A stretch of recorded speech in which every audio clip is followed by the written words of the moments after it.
Praise lord అండి, అందరు బాగున్నారా? ఈ దినం మీ కొరకు దేవుని వాగ్దానము. నేను నీకు తోడై ఉన్నాను, నీకు హాని చేయుటకు నీ మీదకు ఎవడునూ రాడు. అపోస్తుల కార్యం 18:10. ప్రార్థన చేసుకుందాం. అందరు ప్రార్థనలో ఏకీభవించండి. మహోన్నతుడా, మహాగణుడా, సర్వోన్నతుడా, సర్వశక్తిమంతుడా, మీకే వందనాలు, స్తోత్రాలయ్యా. అయ్యా, ఈ వాగ్దానాన్ని ఎవరెవరైతే వింటున్నారో చూస్తున్నారో వారిని జ్ఞాపకం చేసుకోండి అయ్యా. అలానే వారిని దీవించండి, ఆశీర్వదించండి అయ్యా. పిల్లలు లేని వారికి పిల్లల్ని దయచేయండి అయ్యా. జాబ్స్ లేని వారికి జాబ్స్ దయచేయండి అయ్యా.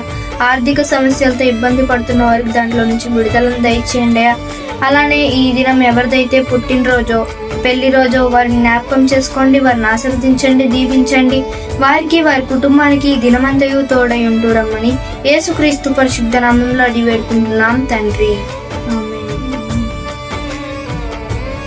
ఈ వాగ్దానం మీ పట్ల, మీ కుటుంబం పట్ల నెరవేరును గాక. ఆమేన్. అలానే మరిన్ని వీడియోస్ కోసం మా ఛానల్ని లైక్ చేయండి, షేర్ చేయండి, సబ్స్క్రైబ్ చేసుకోండి. Thank you for watching. God bless you all. Praise the lord.